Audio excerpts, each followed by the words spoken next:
Ya, selain masalah formasi, di sini ada 5 pesan error galat di SSCSN bagi Bapak Ibu, rekan-rekan semua yang tidak dapat melanjutkan ke dalam pendaftaran.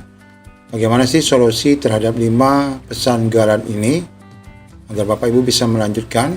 Silakan login ke akun Bapak Ibu, kita akan cek informasinya. Nah, tampilan yang paling penting dari laman SSCSN itu adalah tampilan di saat kita dapat memilih formasi ya. Di sini contohnya pendidikannya, kemudian jabatannya, kemudian lokasi formasi sesuai dengan jabatan ataupun sesuai dengan kualifikasi yang sudah disetting oleh Pemda. Nah, ini Bapak Ibu, untuk dapat sampai ke sini, banyak dari rekan-rekan yang memang masih mengalami galat ya, ataupun pesan error pada laman SSCSN-nya. Nah, di sini kita akan tunjukkan di antaranya ada 5 pesan galat dan apa sih solusi untuk dapat menindaklanjuti dari pesan galat itu. Nah, pesan galat pertama jelas Bapak Ibu, di sini ada kesalahan bahwa mohon maaf instansi Pemkab tertentu ataupun kabupaten tertentu sedang tidak membuka formasi. Anda tidak dapat melanjutkan pendaftaran atau silakan hubungi instansi terkait. Ini jelas Bapak Ibu ya, bagi Bapak Ibu yang mendapati Pemdanya tidak membuka pendaftaran P3K 2024. Nah, ini sangat naif sekali di mana Pemdanya tidak mempedulikan keadaan honorer ya. Nah, tentu seperti ini tidak ada solusi ya sampai Pemda membuka formasi. Kemudian pesan galat kedua, kesalahan Anda tidak terdata pada pendataan non-ASN BKN. Anda diperkenankan untuk mendaftar pada tahap 2. Ini jelas ya bagi Bapak Ibu yang tidak masuk pada kategori 1 dan 2 serta 3. 1 itu apa? Yaitu P1 dan bidan, kemudian yang kedua adalah THK2, kemudian yang ketiga adalah yang masuk dalam database BKN. Nah, ini bagi Bapak Ibu yang coba-coba buat akun lalu login, padahal mereka adalah tidak terdata di database BKN, hanya aktif 2 tahun, maka akan mendapatkan pesan ini. Nah, tentu saja solusinya, walaupun akun sudah jadi, Bapak Ibu nanti akan dipersilakan login kembali di tanggal 17 November ya.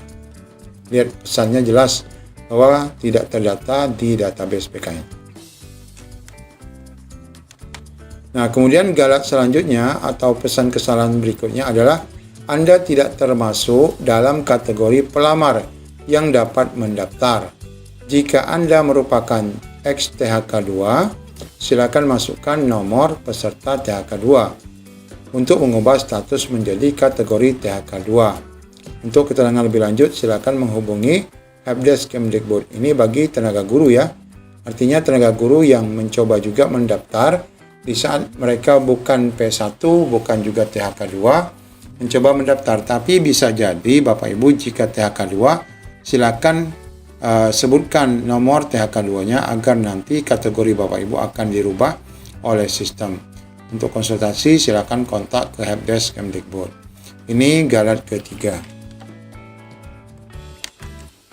Nah, kemudian galat keempat, Anda tidak terdata pada instansi pemerintah ya, atau Anda sudah lulus SSCSN sebelumnya.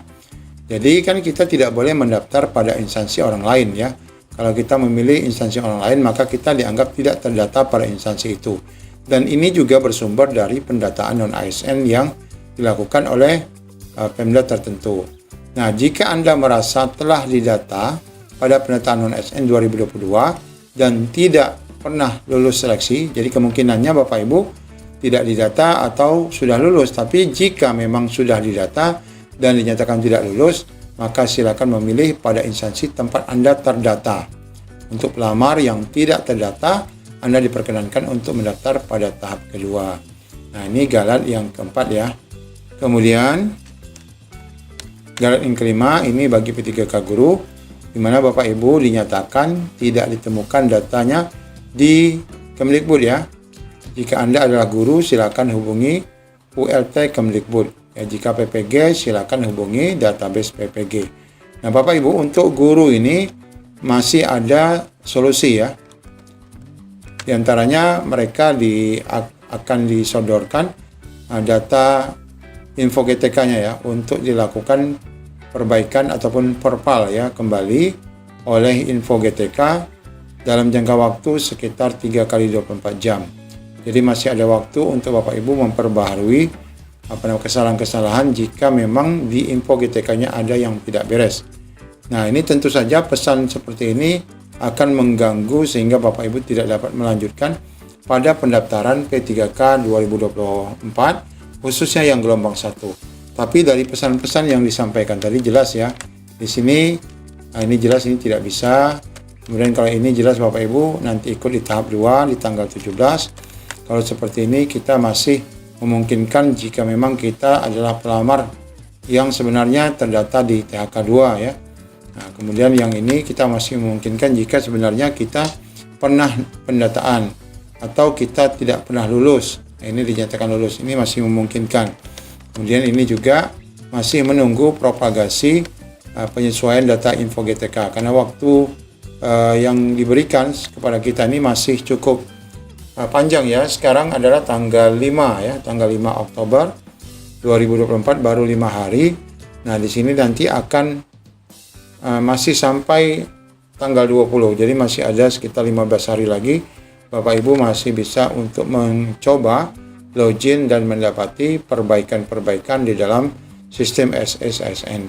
Galat tadi tentu saja akan menjadi hilang jika memang solusi-solusi yang sudah kita jelaskan tadi dapat Bapak Ibu lakukan di dalam akun Bapak Ibu. Demikian informasi yang dapat kami bagikan. Semoga bermanfaat. Assalamualaikum warahmatullahi wabarakatuh.